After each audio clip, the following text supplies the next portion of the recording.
Hello students, welcome to the NCG Competitive Institute. ಎಲ್ಲರೂ ಕೂಡ SSC GD ಎಕ್ಸಾಮ್ಗೆ proper ಆಗಿ ಪ್ರಿಪೇರ್ ಆಗ್ತಿದ್ದೀರಾ ಅಂತ ಅನ್ಕೊಳ್ತಿದ್ದೀನಿ ಅಂಡ್ ನಾವು ಮಾಡೋ ವಿಡಿಯೋಸ್ ನಿಮಗೆ ಹೆಲ್ಪ್ಫುಲ್ ಆಗಿದೆ ಅಂತ ಅನ್ಕೊಳ್ತೀನಿ. So let's start this season 1 episode 3. Fill in the blank ಅಂತ ಕೇಳಿದರೆ we arrive dash the station early ಅಂತ ಹೇಳುವಂಥದ್ದು. ಸೊ ಇಲ್ಲಿ ಪ್ರಿಪೋಸಿಷನ್ ಅಗೇನ್ ಪ್ರಿಪೋಸಿಷನ್ ಬಂದಿದೆ. ಸೊ ಇಲ್ಲಿ ಒಂದು ಕನ್ಫ್ಯೂಷನ್ ಆಗೋದು ಯೂಶುವಲಿ ಯಾವ್ದಾವ್ದ್ರಲ್ಲಿ ಅಂತ ಅಂದ್ರೆ ಅಟ್ ಮತ್ತೆ ಇಂದಲ್ಲಿ we arrived at the station early ಅಂತ ಬರ್ಬೇಕಾ ಅಥವಾ ವಿ ಅರೈವ್ಡ್ ಇನ್ ಅಂತ ಬರ್ಬೇಕಾ ಅಂತ. ಓಕೆನಾ. ಸೊ ಯಾವಾಗ ಈ ಸ್ಟೇಷನ್ ಏರ್ಪೋರ್ಟ್ ಬಸ್ ಸ್ಟಾಪ್ ಈ ತರ ಇತ್ತು ಅಂದಾಗ ನೀವೇನ್ ಮಾಡ್ಬೇಕು, ಅಟ್ ಪ್ರಿಪೋಸಿಷನ್ ನ ಯೂಸ್ ಮಾಡಿ. ಓಕೆನಾ. ಯಾವಾಗ ಪ್ಲೇಸಸ್ ಹೆಸರು ಸಿಕ್ಕಿರುತ್ತೋ ಅಂದ್ರೆ ಮೆನ್ಷನ್ ಆಗಿರುತ್ತೋ, ಫಾರ್ ಎಕ್ಸಾಂಪಲ್ ನಮ್ಮ ಬೆಂಗಳೂರು ಇರ್ಬೋದು, ಓಕೆನಾ, ಅಥವಾ ಕರ್ನಾಟಕ ಇರ್ಬೋದು, ಅಥವಾ ಇಂಡಿಯಾನೇ ಇರ್ಬೋದು, ಏನಾದ್ರೂ ಇರ್ಲಿ.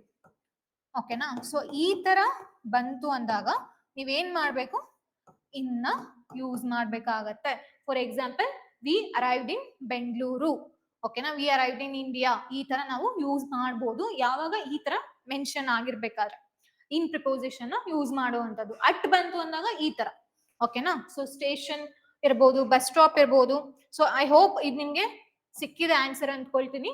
It is at. Next question ನೋಡೋಣ. The children were playing dash in the park ಅಂತ ಇದೆ.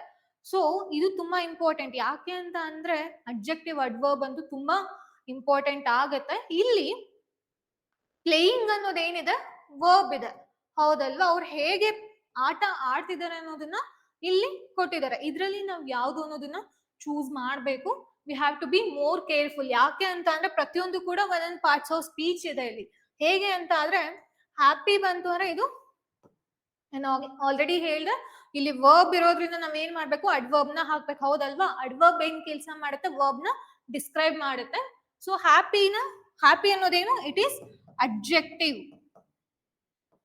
ಓಕೆನಾ, ಅಡ್ಜೆಕ್ಟಿವ್. ಸೊ ಇದು ಆಗಲ್ಲ ಆ ಜಾಗಕ್ಕೆ. ಹ್ಯಾಪಿಯೆಸ್ಟ್ ಅಂತ ಬಂತು ಅಂದಾಗ ಇದು ಸೂಪರ್ಲೇಟಿವ್ ಡಿಗ್ರಿ. ನೀವು ಕೇಳಿದೀರಾ ಹ್ಯಾಪಿ, ಹ್ಯಾಪಿಯರ್, ಹ್ಯಾಪಿಯೆಸ್ಟ್. ಹ್ಯಾಪಿ ಬಂತು ಅಂದಾಗ ಪಾಸಿಟಿವ್ ಡಿಗ್ರಿ ಅಡ್ಜೆಕ್ಟಿವ್ ಫಾರ್ಮ್ ಇರುತ್ತೆ. ಸೊ ಕಂಪ್ಯಾರಿಟಿವ್ ಡಿಗ್ರಿ ಬಂತು ಅಂದಾಗ ಹ್ಯಾಪಿಯರ್ ಆಗುತ್ತೆ. ಸೂಪರ್ಲೇಟಿವ್ ಡಿಗ್ರಿ ಬಂತು ಅಂದಾಗ ಹ್ಯಾಪಿಯೆಸ್ಟ್ ಆಗುತ್ತೆ. ಇದು ಕೂಡ ಏನು ಸೂಪರ್ಲೇಟಿವ್ ಡಿಗ್ರಿ, ಇದು ಅಡ್ಜೆಕ್ಟಿವ್ ಆಗಿದೆ. ಸೊ ಇದು ಕೂಡ ಆಗೋದಿಲ್ಲ. ಹ್ಯಾಪಿಲಿ ಅನ್ನೋದು ಇಲ್ಲಿ ರೈಟ್ ಆನ್ಸರ್ ಆಗುತ್ತೆ. ಹಾಗಾದ್ರೆ ಹ್ಯಾಪಿನೆಸ್ ಏನಪ್ಪಾ ಅಂತ ಅಂದ್ರೆ ಇಟ್ ಈಸ್ ನೌನ್. ಓಕೆನಾ. ಹ್ಯಾಪಿನೆಸ್ ಅನ್ನೋದು ಇಲ್ಲಿ ಏನಾಗಿದೆ, ನೌನ್ ಆಗಿದೆ. ಸೊ ಇದಕ್ಕೆ ಯಾವುದು right answer, happily. The children were playing happily in the park. ಓಕೆನಾ. ಸೊ ನಮ್ ಒಂದು ಏನಾಗುತ್ತೆ ಅಂದ್ರೆ ನಮ್ಗೆ ಇದ್ರ ಬಗ್ಗೆ ಅವೇರ್ನೆಸ್ ಇಲ್ಲ ಅಂತ ಅಂದಾಗ ಈ ತರ ಪ್ರಾಬ್ಲಮ್ಸ್ ಆಗುತ್ತೆ. ಈ ತರ ಕನ್ಫ್ಯೂಸಿಂಗ್ ಆಪ್ಷನ್ಸ್ ಕೊಟ್ಟಾಗ ಪ್ರಾಬ್ಲಮ್ ಆಗುತ್ತೆ. ಸೊ ಬೆಟರ್ ಏನ್ ಮಾಡಿ, ಕೆಲವೊಂದಷ್ಟು ತಿಳ್ಕೊಳ್ಳಿ. ಅಂತ ಅಂದ್ರೆ ಎಕ್ಸಾಮ್ಸ್ ಹೋಗೋಕ್ಕಿಂತ ಮುಂಚೆ ಪ್ರಿಪೇರ್ ಆಗ್ಲೇಬೇಕಲ್ವಾ. ಸೊ ಅದು ಯಾವ ತರ ಬರುತ್ತೆ ಅನ್ನೋದನ್ನ ನಾವು ನೋಡ್ಕೋಬೇಕಾಗತ್ತೆ. ಅಗೈನ್ ಕರೆಕ್ಟ್ ಸ್ಪೆಲ್ಲಿಂಗ್ ಬಂದಿದೆ. ಸೊ ನೆಸೆಸರಿ ನಾ ಬರೀತೀನಿ ನಾನು, NECESSARY. ನೆಸೆಸರಿ ಎಲ್ಲಿದೆ, ಇಲ್ಲಿ ತಪ್ಪಿದೆ, ಡಬಲ್ ಸಿ ಬಂದಿದೆ. ನೆಸೆಸರಿ ಇದು ಸರಿ ಇದೆ, ಇದು ತಪ್ಪಿದೆ. ಯಾಕಂದ್ರೆ ಡಬಲ್ ಎಸ್ ಬರ್ಬೇಕು, ಬಂದಿಲ್ಲ. ಇದು ಕೂಡ ಡಬಲ್ ಸಿ ಇದೆ. ಓಕೆನಾ. ಸೊ ಇದೇನಾಗುತ್ತೆ ನಿಮಗೆ ಕರೆಕ್ಟ್ ಸ್ಪೆಲ್ಲಿಂಗ್ ಅಥವಾ ಮಿಸ್ಪೆಲ್ಟ್ ವರ್ಡ್ ನೀವೇನಾದ್ರೂ ಅನ್ಕೊಳ್ಬಹುದು. ಸೊ ಅದಕ್ಕೆ ರಿಲೇಟೆಡ್ ಕ್ವಶನ್ ಆಗಿದೆ.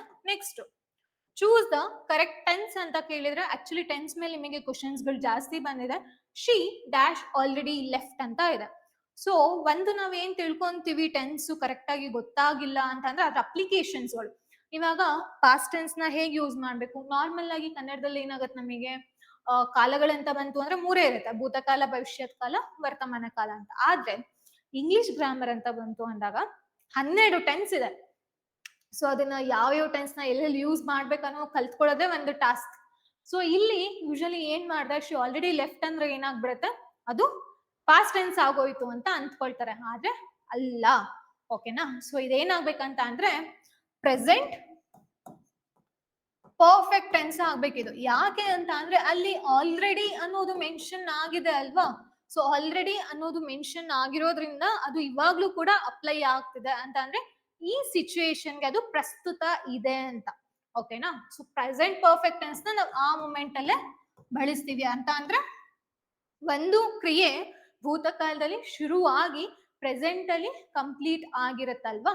ಸೊ ಅದಕ್ಕೆ ನಾವು ಪ್ರೆಸೆಂಟ್ ಪರ್ಫೆಕ್ಟ್ ಟೆನ್ಸ್ ನ ಬಳಸ್ತೀವಿ. ಪರ್ಫೆಕ್ಟ್ ಟೆನ್ಸ್ ಯಾವಾಗ್ಲೂ ಕೂಡ ಹ್ಯಾಸ್, ಹ್ಯಾವ್, ಹ್ಯಾಡ್ ಫಾರ್ಮ್ ಅಲ್ಲಿ ಇರುತ್ತೆ. ಓಕೆನಾ? ಹ್ಯಾಡು ಪಾಸ್ಟ್ ಟೆನ್ಸಿಗೆ, ಹ್ಯಾಸ್ ಮತ್ತೆ ಹ್ಯಾವ್ ನಾವು ಪ್ರೆಸೆಂಟ್ ಟೆನ್ಸ್ ಮತ್ತೆ ಫ್ಯೂಚರ್ ಟೆನ್ಸ್ ಎರಡರಲ್ಲೂ ಕೂಡ ವಿಲ್ ಹ್ಯಾವ್, ವಿಲ್ ಹ್ಯಾಸ್ ಅಂತ ಬಳಸ್ತೀವಿ. ಬಟ್ ಇಲ್ಲಿ ಶಿ ಅನ್ನೋದೇನು, ಇಟ್ ಈಸ್ ಸಿಂಗ್ಯುಲರ್, ಹೌದಲ್ವಾ? ಸಿಂಗ್ಯುಲರ್ ಇರೋದ್ರಿಂದ ಹ್ಯಾಸ್ ಬರುತ್ತೆ, ಹ್ಯಾವ್ ಬರಲ್ಲ. ಪ್ಲೂರಲ್ ಇದ್ರೆ ಹ್ಯಾವ್ ಬಂದಿರ್ತಿತ್ತು. ಸೊ ನಮ್ಗೆ ಆಪ್ಷನ್ಸ್ ಅಲ್ಲಿ ಹ್ಯಾಸ್ ಇರಬೇಕು. ಬಟ್ ಜನರಲಿ ಏನಾಗುತ್ತೆ, ನಾವು ಡೈರೆಕ್ಟ್ ಕ್ವಶನ್ಸ್ ಅಟೆಂಡ್ ಮಾಡಿದಾಗ ಶಿ ವಾಸ್ ಆಲ್ರೆಡಿ ಲೆಫ್ಟ್ ಅಂತ ವಾಸ್ ನ ಚೂಸ್ ಮಾಡ್ತೀವಿ. ಅದು ರಾಂಗ್. ಓಕೆನಾ? ಸೊ ಇದು ಪ್ರೆಸೆಂಟ್ ಪರ್ಫೆಕ್ಟ್ ಟೆನ್ಸ್ ಅಪ್ಲಿಕೇಶನ್ ಆಗಿದೆ. ನಾವು ಹ್ಯಾಸ್ ನ ಹಾಕ್ಬೇಕಾಗುತ್ತೆ. ಇನ್ ಕೇಸ್ ಅಲ್ಲಿ ದೇ ಅನ್ನೋದೇನಾದ್ರು ಇತ್ತು, ಪ್ಲೂರಲ್ ಇತ್ತು ಅಂತ ಅಂದ್ರೆ ನಾವು ಹ್ಯಾವ್ ನ ಚೂಸ್ ಮಾಡ್ಬೇಕಿತ್ತು.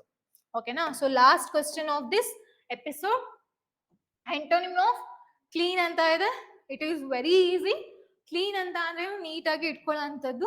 ಆಂಟೋನಿಮ್ ಕೇಳಿದ್ದಾರೆ, ವಿರುದ್ಧಾರ್ಥಕ ಪದ ಕೇಳಿದ್ದಾರೆ, ನೀಟ್ ಬರಲ್ಲ, ಯಾಕಂದ್ರೆ ಸೇಮ್ ಮೀನಿಂಗ್ ಕೊಡ್ತಿದೆ. ಡರ್ಟಿ ಆನ್ಸರ್ ಆಗುತ್ತೆ, ಬ್ರೈಟ್ ಕ್ಲಿಯರ್ ಇಲ್ಲಿ ಬರೋದಿಲ್ಲ. ಓಕೆನಾ? ಸೊ ಇದು ನಮ್ಮ ಸೀಸನ್ 1 ಎಪಿಸೋಡ್ 3ಯ ಜನರಲ್ ಇಂಗ್ಲಿಷ್ ಕ್ವಶನ್ಸ್ ಡಿಸ್ಕಷನ್ ಆಗಿರುತ್ತೆ. ಸೊ ಯಾರ್ಯಾರು SSC GD ಗೆ ಪ್ರಿಪೇರ್ ಆಗ್ತಿದ್ದೀರಾ ಅವರು ಈ ವಿಡಿಯೋಸ್ಗಳನ್ನ ಯುಟಿಲೈಸ್ ಮಾಡ್ಕೊಳ್ಳಿ. Will see you in the next session. Thank you.